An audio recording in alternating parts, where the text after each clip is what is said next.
I think the power of what today gives our football program is when we bring student athletes into our university and we're going through the recruiting process, we get to tell this amazing story of Jack Trice. And now you get to piggyback that opportunity with the excellence that Mid-American Energy stands for, the company stands for, the leadership within that company and what it's done for this state. I think it's really powerful as we continue to tell our story and we continue to reach out to the student athletes and the young people we bring into our facilities. So I know we're really excited. The second piece of that obviously is the Performance Center, and Jamie talked about that. That's got a chance to be not only great for football, but that has an opportunity to really enhance all of our student athletes through this entire process. And I know we're certainly excited for those facilities to kind of unfold itself and get themselves to where we want to be and where our university has a chance to become. From a football standpoint, we're a day away. Our kids report tomorrow. Our first practice is Friday. And there's a lot to look forward to. I'm excited to get our kids back at this point. I think everybody in the country is. And, we've got a lot of work to do and certainly look forward to getting to that point. The reality of football camp, no matter when you're going into it, you feel like a lot of work needs to be done no matter, when that schedule comes out or whom you play. And, it just so happens this year that, from day one in game one, you're talking about a team that's coming in here that is, Final Four in the FCS football, a team that, I think currently is ranked number 2 in the country, and a team that's got one of the best quarterbacks, some would say, no matter what level of football coming in here. So, I think for us, we know the urgency behind our football team, and, I think that the thing about it for me is, as you'll be sick of hearing me say it, it doesn't matter who we play, it matters where we are. And, I think that's the biggest thing right now for this football team is this sense of urgency that I've really appreciated that our kids have had all summer long. I think it's more of how we left things, maybe what we left out on the table a year ago and what we need to get corrected for us to continue to take a positive step forward as a program as much as who we play. I think number one, the offensive line, how does that shake out? I think we talked a little bit about Big 12 Media Day. One of the things for me that I am excited about is there's more names and there's more guys that deserve the right to be mentioned that are fighting for those spots. But, the 5 starters, who are they? I couldn't tell you that right now, and I think that's going to unfold itself, over the next 3 weeks. I think the linebacker spot, who are the 3 guys that start the game there. And I think that's still a little bit fluid as we enter the season, especially with Regan Northrup and Orion Vance. Certainly are in hot competition for that right now, but both guys have really done great things, and it's great to have some talks there. And then safety, who earns the right to be the starter at safety a little bit, even though I think we feel really comfortable with what Greg Eisworth did. Certainly the rest of that group and some of those young guys have really improved, and it'll be really fun competition through the fall to watch what unfolds there as well. To me, it's just consistency. It's like any of those positions, and I'll have this speech tomorrow for our football team. We'll play who I trust, and that aspect of it is really becomes earning that over the next couple weeks and earning that through what they've done really over the last 6 months. And that's what's great about having competition now in your football program, where it brings the best out of everybody. It's probably a little bit too premature to say names. I will say this, I really like this freshman class. It's a different freshman class for us because the bulk of this freshman class are the skill positions, with the amount of safeties and the amount of linebackers and the amount of safeties and corners, and then certainly the amount of wide receivers that came in this class.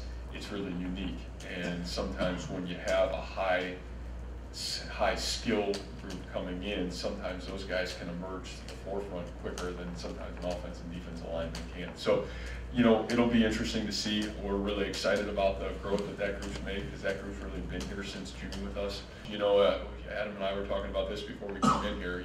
Back 10 years ago, you're just coming in 4 days, 4 or 5 days, and you're just getting here and it's all overwhelming. Where, the neat thing about freshmen today is they've been on our campus since June 8th, 9th, 10th, somewhere in that realm. And, the homesickness, the jitters, those are gone a little bit, and now you can actually prepare them to compete in camp. So I think that my biggest expectation is how quick can they literally start to understand the verbiage, who can conform to our culture. The neat thing is now you're talking about a program that has a culture. You know, I think it was a lot easier for those early guys because some of those guys end up becoming the leaders as freshmen or sophomore, where now you look at our team and you say, well, each position group, there's great leadership, and you have to conform to the culture. You're not going to do it your way, you're going to do it the Iowa State way. For those freshmen, you know, until they get under the lights and they perform, and the pressure and all those things that come with it, we're talking about, you know, hypotheticals, and Zeb has proven that he can play at this level and win games, and obviously Kyle has proven that he can do that. So, you know, I think we'll see how camp goes. We'll see where our football team is. Ultimately, it's my job to make sure the right guys are on the field to give us the best opportunity to be successful. You know, you guys have heard me talk about this too. You know, I think we're just starting to get to where we want to be offensively in terms of an evolution of an offense. You know, and a lot of that was kind of the cards we were dealt early on, where now we've been able to recruit tight ends, you know, where you've got flexibility there, and now those guys are redshirt sophomores who are developed and look like what tight ends, you know, we want them to be able to do. And, you know, the backfield position, if we can stay healthy and have, you know, more than a couple guys there that can have multiple skill sets, that's big for us. The receiver positions, multiple offensive linemen rather than just 5 guys hoping that you can have. I think it gives you some flexibility, and it's getting us a lot closer to where we want to be, and I've always seen offensive football as that, a lot of what we're doing on the defensive side. You even look at our trends, you know, year one, I want to say we played 8 true freshmen that first year we were here. Now, knock on wood, those 8 true freshmen all ended up becoming good football players and did a really good job as true freshmen, but our record also indicated that we played 8 true freshmen at times.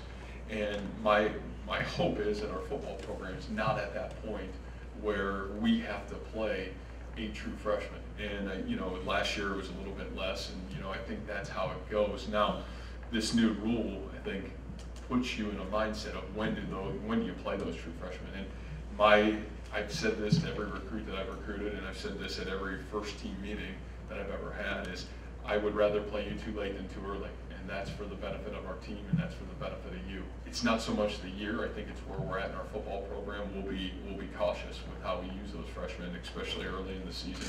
And you know, if we can benefit because we're able to develop those freshmen through September and October, and maybe by the month of November, some of those guys are capable of coming in and helping us down the stretch run.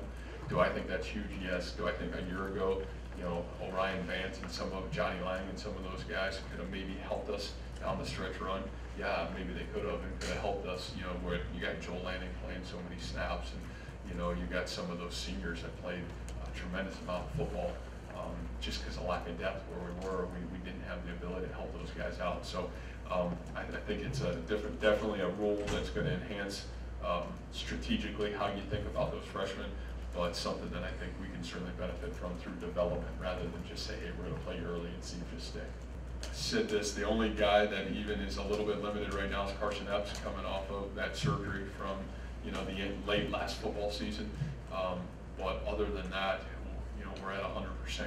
Well, you know, 2 years ago we saw speed makes a difference, and you know, I think anytime you have a guy that when he gets his hands on the football can take it the distance, that's huge.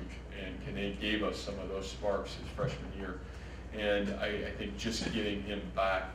Kane is beloved by our football team, loves Kane, and he's got a kind of an energy about himself that is that's unique, and I think our kids feed off of him. So to be able to have him back, number one is the kick returner, and then B, you know, how do you incorporate him offensively into what you're trying to do schematically?